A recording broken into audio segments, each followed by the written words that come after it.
Hello guys, my name is Aman and welcome to my YouTube channel School Fellow Classes. Guys, आज हम 6th class की जो mathematics की book है startup mathematics, उसका chapter number 4 करने जा रहे हैं. इसका नाम है बेसिक ज्योमेट्रिक कंसेप्ट्स और यही आज का हमारा टॉपिक रहेगा. तो चलिए फटाफट से इसको स्टार्ट करते हैं. सबसे पहले हम ये जानते हैं कि ज्योमेट्री होती क्या है, उसके बाद हम कंसेप्ट से स्टार्ट करेंगे. Geometry is a branch of mathematics which deals with the study of shape, size and relative positions of figure. Geometry mathematics की वो शाखा या वो ब्रांच है जो कि किस चीज़ में डील करती है, with the study of shape, size and relative position of figure. यानी कि जो फिगर्स हैं उनकी शेप के बारे में, उनकी साइज़ के बारे में और उनकी पोजिशंस के बारे में ही जो हम स्टडी करते हैं, उसी ब्रांच को हम क्या बोलते हैं, ज्योमेट्री. ये कुछ और ज्योमेट्री का यहाँ पर इंट्रोडक्शन दिया गया है, ये आप एक बारी रीड आउट जरूर करना. हम स्टार्ट करते हैं क्वेश्चन नंबर 1 से. क्वेश्चन नंबर 1 है जो वो बहुत ही ईजी क्वेश्चन है, तो सबसे पहले उसी को कर लेते हैं. देखिए क्या कह रहा है.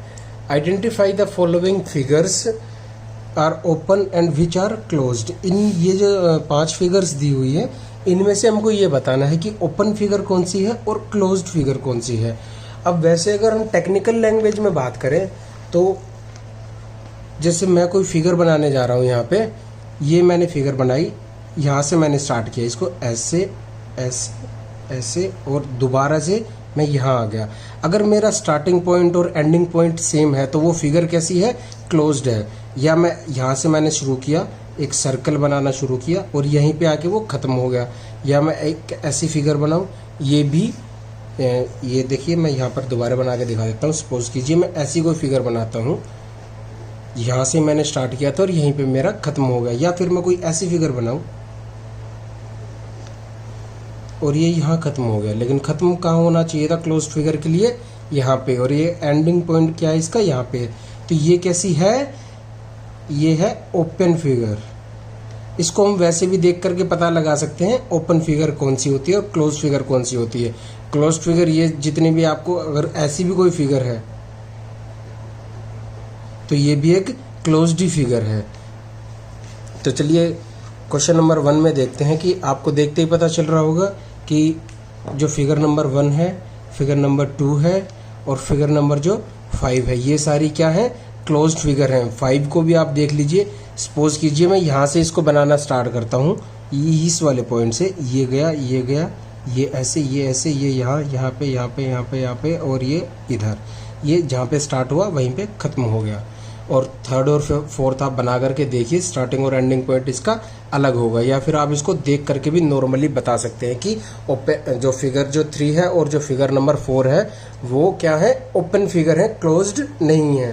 तो ये क्वेश्चन नंबर 1 था. क्वेश्चन नंबर 2 है ट्रू एंड फॉल्स. इसके लिए हमको बहुत सारे कंसेप्ट हैं जो पीछे गिवन है वो करने होंगे, और जब एक बार आप कंसेप्ट कर लोगे तो वो क्वेश्चन आप खुद ही कर लोगे. हालांकि मैं भी उस क्वेश्चन को कवर करूंगा, लेकिन एक बार आप अच्छे से कंसेप्ट्स को समझ लें तो आप खुद ही उन क्वेश्चंस को कर पाएंगे. देखिए सबसे पहला जो कंसेप्ट है वो है पॉइंट का. A point is a mark of position. बस एक पोजीशन दिखाता है, एक पोजीशन का मार्क होता है. सपोज कीजिए ये कोई लाइन है, यहाँ पर कहीं पर भी कोई पॉइंट हो सकता है. ये सारे क्या है, पॉइंट्स हैं. ये पी क्यू एक लाइन है, इस पे आर एस टी यू या जो भी आपने नाम देना चाहें, ABCD, ये सारे क्या है, पॉइंट्स हैं लाइन के ऊपर. और एक बात आप ध्यान रखना, पॉइंट की कोई थिकनेस नहीं होती है, ना ही पॉइंट की लेंथ होती है और ना ही पॉइंट की ब्रेड्थ होती है. बस एक ये पोजीशन शो करता है कि इस पॉइंट पे ये डी पॉइंट है या आर है या जो भी आप उसको नाम देना चाहें. ये होता है पॉइंट का कंसेप्ट. इसकी डेफिनेशन भी एक बार हम देख लेते हैं क्या कह रहा है. A point is a mark of position. It determines a location. A small dot which is invisibly thin represents a point. Points are denoted by capital letters like AP etcetera. वही जो चीज़ मैंने बताई वही इसने इंग्लिश में यहाँ पर explain की है. बहुत ज़्यादा इम्पोर्टेंट नहीं है, बस आप इसको डेफिनेशन याद रखने की ज़रूरत नहीं है. बस एक आप इसको ध्यान रखना कि पॉइंट होता क्या है. और जो अब सबसे जो इम्पोर्टेंट जो इस चैप्टर का जो हिस्सा है वो कंसेप्ट हम करने जा रहे हैं, इसको आप ध्यान से समझना. हम करने जा रहे हैं लाइन क्या होती है.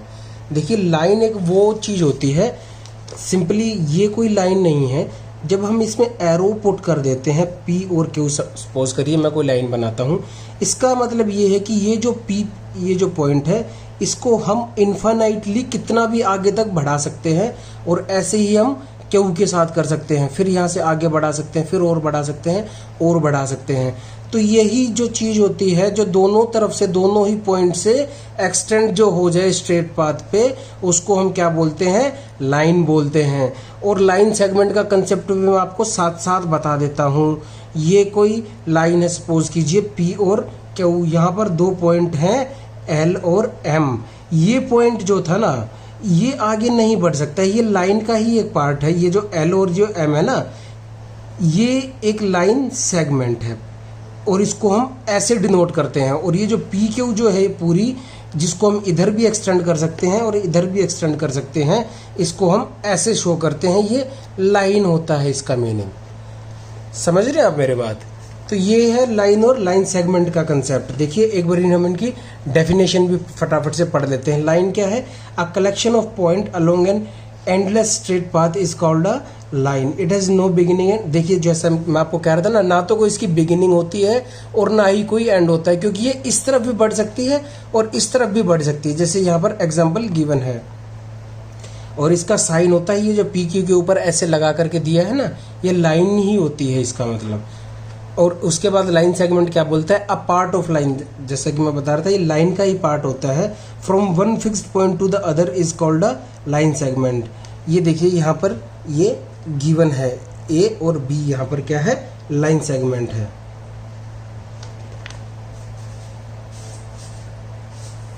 और एक चीज और यहाँ से देखो, यहाँ पर काफी अच्छी चीज इसने छोटी सी नोटिस में दी हुई है। A line has length but no width. सीधी सी बात है, विड्थ तो चौड़ाई होती है, तो लाइन की चौड़ाई थोड़ी होती है। लाइन की तो सिर्फ क्या होती है? लेंथ होती है, लंबाई होती है। और लेंथ, जो लाइन की जो होती है लेंथ, वो कितनी हो सकती है? इनफाइनाइट हो सकती है, बहुत बड़ी हो सकती है, मतलब जितना हम उसको बड़ा करना चाहें। लेकिन लाइन सेगमेंट की एक फिक्स लेंथ होती है जिसको हम इजीली मेजर कर सकते हैं। तो ये जो होता है, ये लाइन और लाइन सेगमेंट के बीच का मैंने आपको जो डिफरेंस था वो डिस्कस किया। आई होप कि आपको अच्छे से समझ में आ गया होगा। और अगर अभी भी नहीं आया ना तो कोई बात नहीं, अभी हम काफ़ी सारे एग्जांपल्स करेंगे, काफ़ी सारे क्वेश्चन करेंगे। वहाँ पर भी हम हर क्वेश्चन में जहाँ जहाँ पर भी ये कंसेप्ट यूज़ होंगे उनको हम डिटेल में वहीं डिस्कस करेंगे। चलिए नेक्स्ट हम देखते हैं कंसेप्ट क्या है। नेक्स्ट है इंटरसेक्टिंग लाइन। देखिए नाम से ही पता चल रहा है, इंटरसेक्ट वो लाइन होती है, इंटरसेक्टिंग लाइन्स, जो किसी कॉमन पॉइंट पे कट करती हैं या मीट करती हैं। सपोज कीजिए ये एक लाइन है LM और इसको ये कट करती है PQ। P और Q किस पॉइंट पे? O एक कॉमन पॉइंट है। तो ये जो लाइन थी LM, ये PM के या PQ के क्या है? इंटरसेक्टिंग लाइन्स हैं। ये होता है इंटरसेक्टिंग लाइंस का सिंपल सा कंसेप्ट। यहाँ पर एक एग्जांपल भी गिवन है, लाइक जैसे एक ये लाइन है L, एक ये लाइन है M, ये दोनों कॉमन पॉइंट P पे मिलती हैं या एक दूसरे को P पे काटती हैं। तो ये कैसी लाइंस है? इंटरसेक्टिंग लाइंस हैं। और भी कुछ यहाँ पर एग्जांपल गिवन हैं, जैसे एडिशन का सिंबल है, ये इस कॉमन पॉइंट पे मीट कर रहे हैं, तो ये इंटरसेक्टिंग लाइंस है। जैसे ये वाले जो हैं, ये इनको हम बोलते हैं डायगोनल्स। स्क्वायर के जो डायगोनल्स होते हैं या रेक्टेंगल के भी आप कह सकते हो, पैरेललोग्राम के, रोम्बस के, बहुत सारी चीज़ों के डायगोनल्स क्या होते हैं? इंटरसेक्टिंग होते हैं, जो कि एक कहीं कॉमन पॉइंट पे मिलते हैं। इंटरसेक्टिंग लाइन के बाद जो इम्पोर्टेंट टॉपिक आता है हमारा, वो है पैरेलल लाइंस। इसको आप थोड़ा ध्यान से समझना। आयु कि आपको काफ़ी सारे बच्चों को पता भी होगा कि पैरेलल लाइंस क्या होते हैं, पर जिनको नहीं पता वो ध्यान से एक बार देख ले, क्योंकि ये ऐसा कंसेप्ट है, ऐसा टॉपिक है जो हमेशा आपके यूज़ होगा। 7th क्लास में भी, 8th में भी, इवन 12th तक में, कॉलेज में भी आपको यूज़ इसका देखने को मिलेगा। तो पैरेलल लाइन अगर मैं सिंपल लैंग्वेज में बात करूं तो ये दोनों जो लाइंस है ना, ये क्या है? पैरेलल हैं। क्यों पैरेलल हैं? क्योंकि ये इंटरसेक्टिंग नहीं है, या N और O इसको मान लो आप, इंटरसेक्टिंग नहीं है। और एक इनकी खास बात क्या होती है, इनका जो डिफरेंस रहता है ना, गैप रहता है। सपोज कीजिए यहाँ पे ये 10 सेंटीमीटर का गैप है, तो ये यहाँ पर भी 10 सेंटीमीटर का ही रहेगा। इसको हमने आगे बढ़ा लिया, इसको भी आगे बढ़ा लिया, इस पॉइंट पे भी इसका जो गैप है वो 10 सेंटीमीटर रहेगा। सपोज कीजिए कि ये ऐसी दो लाइन है और एक ये यहाँ पे जाके ऐसी हो जाती है, तो यहाँ पर तो 10 सेंटीमीटर है और ये लाइन यहाँ पर जाके ऐसी हो जाती है, तो ये जो डिफरेंस होगा ये ऑब्वियसली 10 से कम होगा। और इसका मतलब क्या है कि ये आगे जाकर के कहीं ना कहीं मिल जाएंगे जब इनको हम और बढ़ाएंगे। तो अगर ये इंटरसेक्ट हो गई किसी पॉइंट पे जाकर के या मिल गई तो ये क्या है, पैरेलल लाइंस तो नहीं है, पैरेलल लाइंस ये नहीं है। यही है पैरेलल लाइन का कंसेप्ट। एक बार हम इसकी डेफिनेशन भी देख लेते हैं। टू लाइंस, एक ये लाइन थी L, एक ये लाइन थी M, are parallel if they have no common point, अगर उनका कोई भी कॉमन पॉइंट नहीं है। These lines do not intersect और मीट ईच अदर, ये लाइन कभी भी मिलती नहीं है, इंटरसेक्ट नहीं होती हैं एक दूसरे से।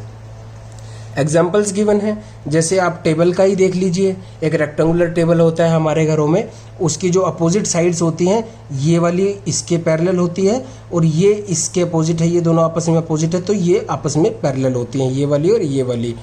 स्क्वायर जो होता है, स्क्वायर की भी अपोजिट साइड्स जो होती हैं वो क्या होती हैं, पैरेलल होती हैं। ये एक सीधी लाइन है सपोज कीजिए, और ये जो लाइन होगी ये इसके पैरेलल होगी, ये वाली लाइन इसके पैरेलल होगी। तो ऐसे बहुत सारे एग्जांपल्स हो सकते हैं। एक नोटबुक का भी एग्जांपल इसमें गिवन है। जो एजेस जो है नोटबुक के, ये वाला इसके पैरेलल होगा और ये वाला इसके पैरेलल होगा, क्योंकि ये इंटरसेक्टिंग नहीं है, एक दूसरे को कॉमन पॉइंट पे मीट नहीं करती हैं। आई होप कि आपको अच्छे से ये पैरेलल लाइंस का कंसेप्ट जो समझ में आ गया होगा और कभी आप भूलेंगे नहीं अगर एक बार इसको ढंग से समझ लेंगे तो। इसके बाद हम आते हैं पॉइंट्स के कंसेप्ट पे। एक पॉइंट तो हमने पहले किया था कि एक पॉइंट किस चीज़ को बोला जाता है, कोई भी सिंपल एक मार्क ऑफ पोजीशन जो होता है उसको हम पॉइंट बोलते हैं। अब पॉइंट का ही आगे फर्दर कंसेप्ट है कोलिनियर पॉइंट्स का। कोलिनियर पॉइंट्स क्या है, जो एक ही लाइन पे आते हैं, एक ही लाइन पे कई सारे पॉइंट्स, जितने भी पॉइंट्स होंगे वो सब क्या होंगे, कोलिनियर होंगे। जैसे यहाँ पर एग्जांपल गिवन है, ये एक लाइन है, सपोज कीजिए ये L और M लाइन है। यहाँ पर जितने भी पॉइंट्स इस लाइन के ऊपर हैं A, B, C, ये सारे कैसे हैं, कोलिनियर हैं। लेकिन सपोज कीजिए कि कोई पॉइंट लाइन के ऊपर है या नीचे है या इधर इधर कहीं पर भी है, बस लाइन पे नहीं है, तो वो पॉइंट्स कैसे हैं, कोलिनियर नहीं है। 3 और मोर पॉइंट्स होने चाहिए। आप ये नहीं कह सकते कि P और R भी जो हैं कोलिनियर हैं। वैसे तो देखा जाए तो कोलिनियर हैं, लेकिन डेफिनेशन क्या बोलती है कि कम से कम कितने होने चाहिए पॉइंट्स, 3 होने चाहिए एक ही लाइन पे, तब हम उनको कोलिनियर कहेंगे। मिनिमम 3 होने चाहिए, मैक्सिमम की कोई लिमिट नहीं है, कितने भी होंगे सबको हम कोलिनियर बोलेंगे। इसके बाद आता है कॉन्करेंट लाइंस। कॉन्करेंट लाइंस क्या होती हैं, 3 और मोर, देखिए ध्यान से सुनना, 3 और मोर, 2 लाइंस नहीं, 3 और more lines are said to be concurrent if they pass through same point. अगर सेम पॉइंट से 3 या उससे ज़्यादा लाइंस पास होती है, जैसे ये है, ये हमने एग्जाम्पल गिवन है, ऐसे यहाँ से एक और पास होती है, जितनी भी पास होंगी नो मैटर व्हाट, बस इनका जो कॉमन पॉइंट है सेम रहना चाहिए, मतलब एक ही पॉइंट से ये पास होनी चाहिए। लेकिन अगर एक लाइन ऐसे है, एक लाइन ऐसे है, ये एक लाइन ऐसे आ गई, फिर एक लाइन ऐसे आ गई, फिर एक ऐसे आ गई, ये क्या है, कॉन्करेंट नहीं है। कॉन्करेंट होने के लिए सबसे जो इम्पोर्टेंट बात है ये कि जितनी भी लाइंस हो 3 से ज़्यादा, वो सारी क्या होनी चाहिए, कॉमन पॉइंट से पास होनी चाहिए, चाहे वो लाइंस फिर कितनी भी हो, 3 हो, 4 हो, 10 हो, 100 हो या जितनी भी हो, सारी क्या होनी चाहिए, एक सिंगल या एक कॉमन पॉइंट से पास होनी चाहिए। ये था कॉन्करेंट लाइन का टॉपिक। इसके बाद कुछ और शायद कंसेप्ट बचते हैं। ये देखिए यहाँ पर एक कंसेप्ट है डिस्टेंस बिटवीन 2 पैरेलल लाइंस। ये मैं आपको पहले ही बता चुका हूँ कि जो डिस्टेंस होता है पैरेलल लाइंस के बीच में वो हर जगह पे सेम रहता है। इसके बाद एक लास्ट टॉपिक और बचता है रे। रे के बारे, रे बहुत ही आसान है, थोड़ा सा लाइन सेगमेंट से मिलता है और थोड़ा सा लाइन से मिलता है। देखिए क्या है, the ray is a part of a line having one fixed end point and extending endlessly in the other direction. यानी कि एक पॉइंट तो इसका फिक्स होता है और एक पॉइंट ये एंडलेसली, हम एरो का साइन हमने जब लगा देते हैं तो इसका मतलब ये होता है कि हम इस लाइन को आगे बढ़ा सकते हैं, और जब पॉइंट लग जाता है तो इसका मीनिंग ये है कि ये लाइन इससे इधर नहीं जाएगी। तो रे यही होती है कि एक पॉइंट तो इसका फिक्स होता है और एक पॉइंट इसका एंडलेसली आगे बढ़ा सकते हैं हम। देखिए यहाँ पर लिखा है having one fixed end point. अब वो एंड पॉइंट इधर भी हो सकता है, जरूर नहीं कि इधर ही हो, इधर भी हो सकता है। जैसे ये O है, ये P है, तो ये भी एक रे ही है, तो रे का एक पॉइंट फिक्स होता है और एक पॉइंट कैसा होता है, एंडलेस, हम उसको आगे बढ़ा सकते हैं। ये होता है रे के एग्जाम्पल देखिए, बहुत ही अच्छे अच्छे एग्जाम्पल इसने दिए हैं। सन रेज है, देखिए एक कॉमन पॉइंट होता है, सन के पीछे से तो आएंगे नहीं रे, तो वहाँ से सन से स्टार्ट होती हैं और फिर एंडलेसली अर्थ की तरफ आगे बढ़ती रहती हैं जहाँ तक उनको जगह मिलती है। ऐसे ही इलेक्ट्रिक बल्ब जो हमारे घर में होता है, उसके अंदर से भी रेज निकलती हैं, वो उनका स्टार्टिंग पॉइंट है, वो फिक्स है, और उसके बाद फिर चारों ओर वो फैल जाती है जहाँ तक उनको जगह मिलती है, एंडलेसली एक्सटेंड होती चली जाती हैं। आई होप कि आपको अच्छे से समझ में आ गया होगा। और एक चीज़ और, ऐसा नहीं है कि एक पॉइंट से एक ही रे निकल सकती है। ये एक रे है, ये भी एक रे है, ये भी एक रे है, ये भी एक रे है, ये एक रे है, ये सारी रेज हैं, जब तक कि एक पॉइंट इनका कॉमन है, एक पॉइंट इनका फिक्स है जो इस तरफ नहीं बढ़ेगा, और एक पॉइंट ऐसा है, एक जो छोर है कि वो एंडलेसली किसी भी मतलब उसी डायरेक्शन में आगे बढ़ जाएगा। ये सारे ही ऐसे हैं, इसलिए हमने इनको एरो से डिनोट किया है। ये सारे हम एक्सटेंड कर सकते हैं, लेकिन ये जो पॉइंट है जहाँ से रे निकलती है या जहाँ पे ख़त्म होती है, वो एक पॉइंट ऐसा होगा जो फिक्स होगा, दूसरे डायरेक्शन में वो एक्सटेंड नहीं हो सकता। तो ये रे का कंसेप्ट था। अब हम एक एग्जाम्पल करते हैं ताकि आपको और अच्छे से अभी के अभी समझ में आ जाए, और उसके बाद हम ट्रू फॉल्स करेंगे शायद नेक्स्ट वीडियो में, अगर वीडियो ज़्यादा बड़ी नहीं हुई तो। एग्जाम्पल करना यहाँ पर बहुत ज़रूरी है। ये 2-3 एग्जाम्पल्स हैं, एक बार आप इनको अच्छे से समझ लेंगे तो जितने भी हमने सारे पीछे कंसेप्ट किए हैं ना, वो आपको सारे क्लियर हो जाएंगे। बहुत डिटेल में नहीं करवाऊंगा, फटाफट से करवा देता हूँ, इसको बहुत ध्यान से समझना। एग्जाम्पल नंबर 1 है, इन द एडजॉइनिंग फिगर, ये जो फिगर यहाँ पर गिवन है ना, इसमें हमको बताना है 4 कोलिनियर पॉइंट्स। तो देखिए यहाँ पर क्या कौन कौन से पॉइंट हैं, ये एक ले लीजिए ए, ई, ओ, बी, ये एक ही लाइन पे हैं और 3 से ज़्यादा हैं, तो ये क्या है, कोलिनियर पॉइंट्स हैं। आप देखते ही बता दोगे जिसको कोलिनियर का कंसेप्ट पता है, मैंने अभी 5 मिनट पहले आपको करवाया है। फिर बतानी है कोई भी एक लाइन बता देनी है, कोई भी आप बता दो, ए बी एक लाइन है, ए और बी एक लाइन है। 4 रेज बतानी है, अब भी जस्ट बताया था कि रेज क्या होती है, एक पॉइंट तो जो होता है वो नहीं बढ़ता है और दूसरा बढ़ता है, तो रेज कौन कौन सी हो जाएंगी, O C, O B, O A and O P, ये सारी क्या है, रेज हैं। और उसके बाद बोलता है 5 लाइन सेगमेंट बतानी है, मतलब दोनों ही तरफ से फिक्स, ना वो इधर बढ़ेगी ना वो इधर बढ़ेगी, यानी कि दोनों तरफ पॉइंट होना चाहिए। तो कौन कौन सी हैं इसमें, एक तो ओ बी होगी, एक ओ ए हो जाएगी, एक ओ ई हो जाएगी, एक ओ पी हो जाएगी और एक ओ सी हो जाएगी। ये हो गई आपकी 5, 1 2 3 4 और एक ये 5। देखिए कितना सिंपल था। अगर आपको ये क्वेश्चन करने में दिक्कत हो रही है या समझने में दिक्कत हो रही है तो मेक श्योर कि जो मैंने अभी कंसेप्ट बताए हैं वो एक बार आप फिर से देखो, वीडियो को स्टार्टिंग से एक बार फिर से देखो, फिर भी नहीं समझ में आता है फिर एक बार फिर देखो, और बुक को साथ लेकर के आप पढ़ना, तब आपको ज़्यादा अच्छे से कंसेप्ट क्लियर हो पाएंगे।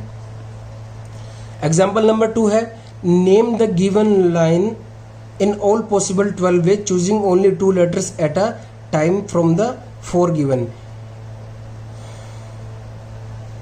ये देखिए यहाँ पर एक लाइन गिवन है, सारे पॉसिबल वेज बताने हैं, इतना इंपॉर्टेंट क्वेश्चन नहीं है, सीधा हम बता देते हैं कि इस लाइन को हम, ये जो लाइंस गिवन है इनको हम किस किस नाम से लिख सकते हैं। देखिए A B, A C, A D, फिर आएगा बी सी, बी डी, फिर आएगा सी डी, और फिर एक बार उल्टा D C, D B, D A, C B, C A और बी ए। इस तरीके से ये 12 वेज हो जाएंगे। ये इतना कोई खास क्वेश्चन नहीं था, कोई कंसेप्ट नहीं था इसमें। एक क्वेश्चन नंबर 3 और हम करते हैं, यूज द फिगर, इस फिगर को यूज करना है और नेमिंग करनी है इन सारे क्वेश्चंस की। ए पार्ट बोलता है लाइंस कंटेनिंग पॉइंट बी, ये जो पॉइंट बी है यहाँ पे, इसकी लाइन का नाम बताना है जिस लाइन के ऊपर ये पॉइंट है। तो ये किस लाइन के ऊपर है ये पॉइंट, ये है ए ई के ऊपर, और साथ साथ में ये इस लाइन के ऊपर भी है जो कि लाइन है सी और ओ। तो 2 लाइंस के ऊपर है, एक तो ए ई जो लाइन है और एक जो सी ओ लाइन है, इन दोनों के ऊपर क्या है, पॉइंट बी है। बी फिर क्या बोलता है, लाइन पासिंग थ्रू डी, जो लाइन पासिंग थ्रू डी,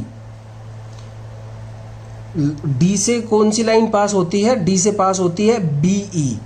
ये जो पॉइंट है इससे कौन सी लाइन पास होती है? बी और ई। सी है line on which C lies, कौन सी लाइन है जिसके ऊपर सी आता है?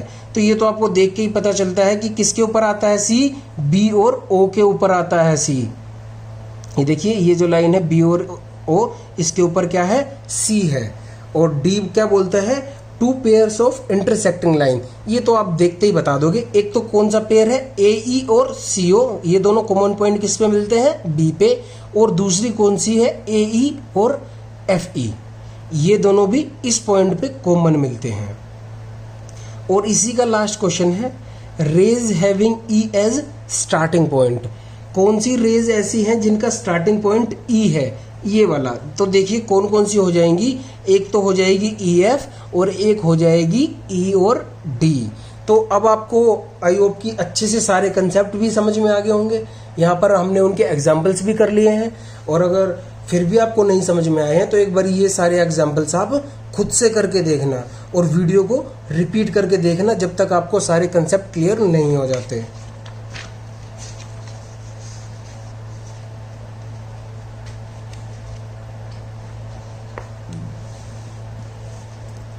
ट्रू और फॉल्स करते हैं। अब देखना आपको कितना इजी रहेगा इस क्वेश्चन को करने के लिए। आपको रटने की जरूरत नहीं है कि कोई ऐसी ट्रिक बनाने की जरूरत नहीं है कि जिसमें एन एंगल आ जाए उसमें ट्रू आएगा, जिसमें पॉइंट आ जाए उसमें फॉल्स आएगा।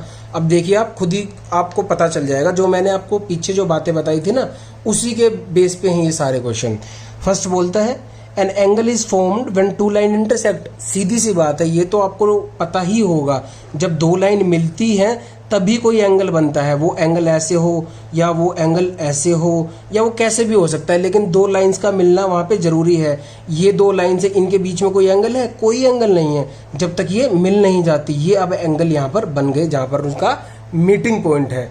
तो इसका आंसर क्या आ जाएगा? An angle is formed when two line intersect. True.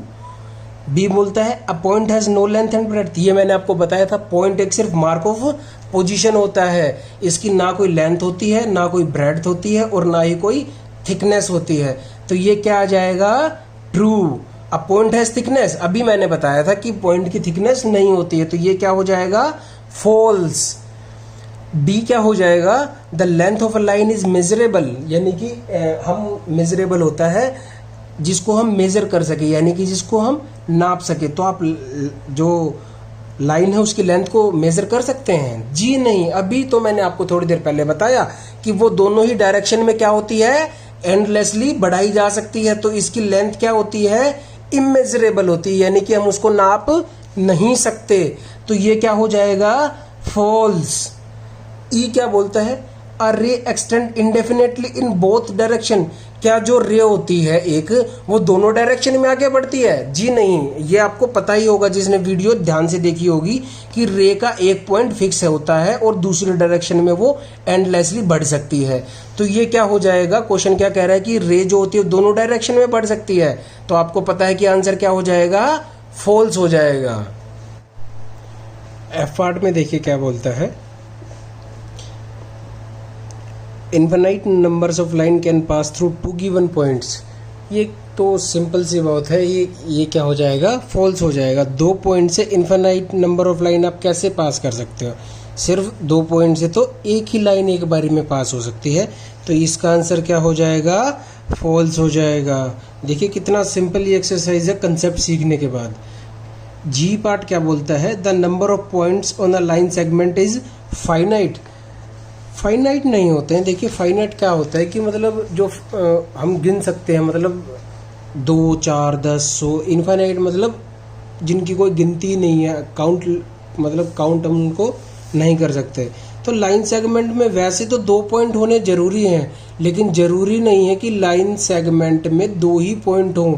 इसमें कितने भी पॉइंट्स यहाँ पर हो सकते हैं। तो इसका आंसर क्या होगा कि इसमें इनफाइनाइट नंबर ऑफ पॉइंट आ सकते हैं। किसमें? एक लाइन सेगमेंट में। और क्वेश्चन कह रहा है कि लाइन सेगमेंट में फाइनाइट पॉइंट्स होते हैं। तो ये क्या हो जाएगा?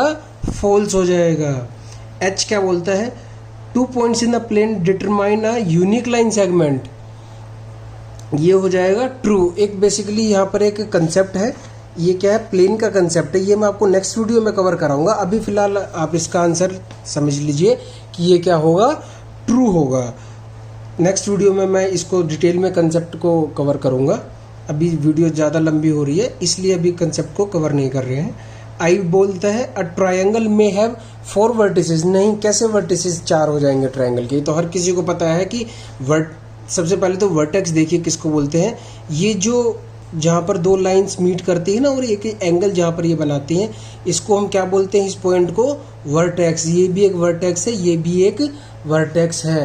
तो ट्रायंगल में कितने वर्टेक्स होते हैं? 3, और इसमें कितना कह रहे हैं, 4। तो सीधी सी बात है, आंसर क्या हो जाएगा, फॉल्स।